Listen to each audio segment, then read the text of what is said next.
Assalamualaikum warahmatullahi wabarakatuh. Selamat pagi anak-anak. Apa kabar kalian? Ya, hari ini bertemu lagi sama Bu Agnes. Kita akan belajar tema yang kedua dengan subtema yang pertama. Tema kedua tentang apa sih? Ya, kamu udah siapkan bukunya dulu sebelumnya ya. Menyayangi tumbuhan dan hewan. Tema kedua, 3B.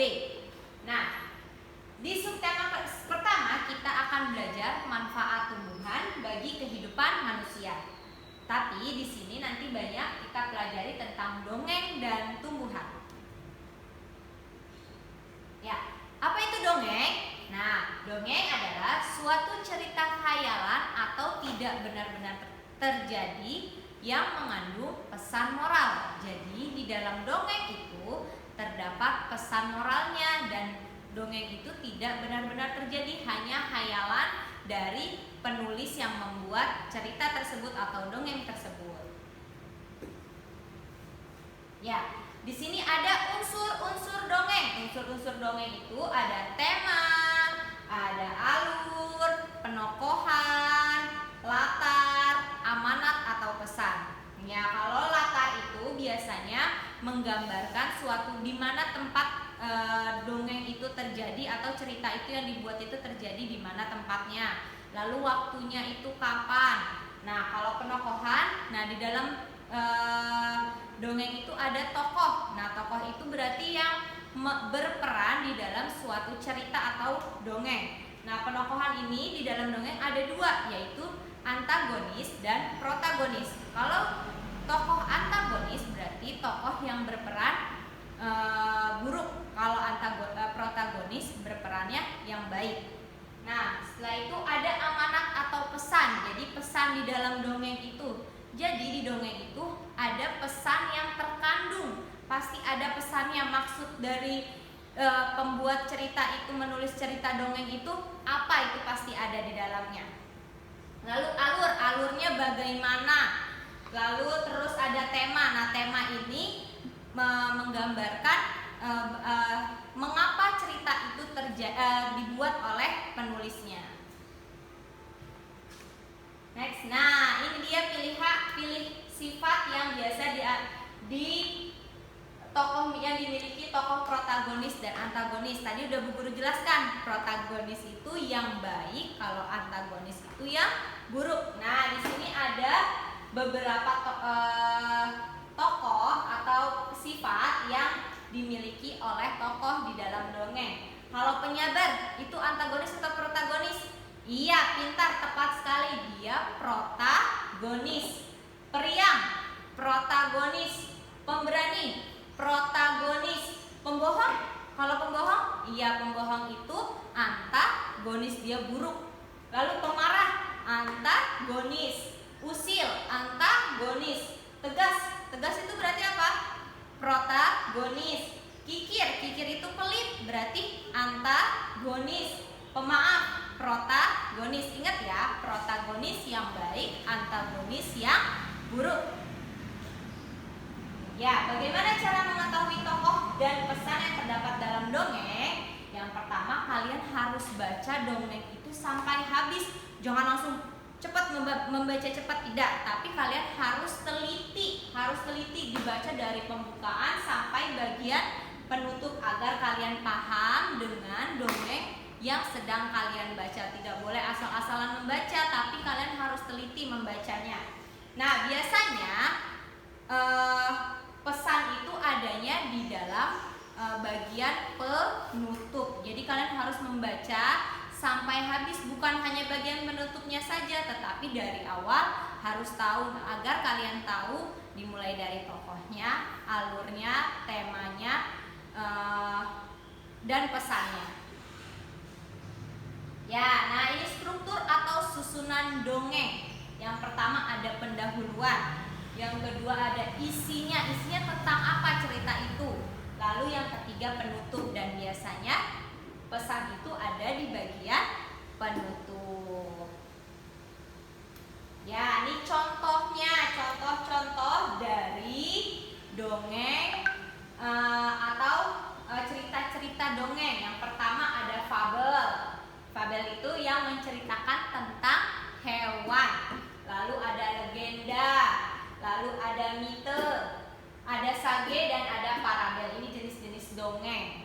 Jadi contohnya legenda ada tentang Tangkuban Perahu, ada tentang mite itu Nyai Loro Kidul, ada sage tentang Jaka Tingkir, parabel tentang Malin Kundang. Nanti kalian bisa mencari cerita-cerita yang ada di sini.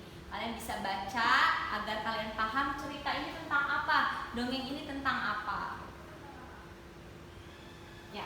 Nah, selain itu, di dalam dongeng itu ada juga tentang tumbuh-tumbuhan. Nah, tumbuhan itu juga memiliki manfaat untuk kita. Apa sih manfaat tumbuhan? Yang pertama, sumber makanan kita dari beras itu dari padi itu berasal dari tumbuhan. Jadi sebagai sumber makanan, bukan hanya padi saja, tetapi buah-buahan, sayur-sayuran itu berasal dari tumbuhan. Lalu membuat udara sejuk. Kalau tidak ada pohon-pohonan, kita tidak sejuk, tidak mendapatkan oksigen. Lalu melindungi kita dari terik matahari. Lalu dapat dibuat menjadi kerajinan tangan dan dapat dijadikan obat. Jadi ada apotek hidup. Apotek hidup itu tumbuh-tumbuhan yang ditanam yang bermanfaat sebagai obat seperti jahe, kunyit, daun pandan itu bisa sebagai obat. Nah, sekarang kalian bisa sambil membuka buku paketnya halaman 3. Di sini Bu Guru akan memberikan salah satu dongeng yang ada di buku paket kalian ya. Persahabatan pohon jambu, biji, dan tanaman tomat. Di sebuah negeri tumbuhan, ada tanaman tomat dan pohon jambu biji yang berteman sejak kecil. Mereka bermain bersama setiap hari. Suka dan duka mereka selalu bersama-sama. Ketika sudah besar dan dapat menghasilkan buah, persahabatan tanaman tomat dan pohon jambu biji berubah karena tanaman tomat lebih cepat berbuah daripada pohon jambu biji. Pohon jambu biji merasa tidak percaya diri, apalagi tanaman tomat senang memamerkan hasil buahnya kepada pohon jambu biji. Pohon jambu biji merasa sedih dan tidak mau bermain lagi. Bulan pun berganti. Buah dari tanaman tomat semakin banyak, siap dipetik. Tanaman tomat merasa senang karena dirinya bermanfaat bagi manusia. Sementara pohon jambu biji hanya termenung dan berharap ia dapat segera berbuah. Tiba-tiba datang tanaman pisang menghampirinya. Tanaman pisang memberi kabar bahwa tanaman tomat telah mati. Berita itu sungguh mengejutkan bagi pohon jambu biji. Ia lalu bertanya, "Mengapa tanaman tomat mati?" Pohon pisang pun menjelaskan bahwa usia tanaman tomat hanya sampai ia berbuah.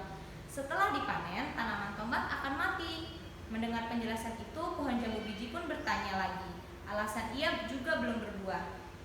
Menurut tanaman pisang, pohon jambu biji akan berbuah dan dapat dipanen pada tahun kedua sampai ketiga dan masih dapat bertahan hidup walaupun sudah dipetik manusia. Mendengar penjelasan pohon pisang, pohon jambu biji semakin mengerti. Ia semakin bersyukur atas semua yang ia miliki.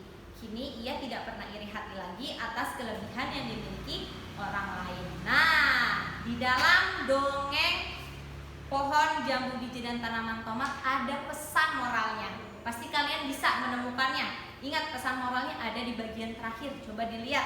Iya, di sini. Iya, nah jadi kita sebagai manusia harus bersyukur atas apa yang dimiliki oleh kita, atas kelebihan, kekurangan yang dimiliki diri kita. Dan ingat, tidak boleh iri hati dengan orang lain. Jadi dalam dongeng jambu biji dan tanaman tomat, kita dapat petik pesan moralnya, tidak boleh iri dengan orang lain. Dan kita harus bersyukur dengan apa yang kita miliki. Nah, nanti kalian bisa langsung mengerjakan tugasnya yang sudah di-share. Nanti kalian bisa baca dengan baik dongengnya. Ingat, harus dengan teliti agar kalian tahu pesan moralnya, tokoh-tokohnya ya. Nah, di dalam sini juga ada tokohnya. Tadi Bu Guru lupa menjelaskan tokohnya ada apa saja.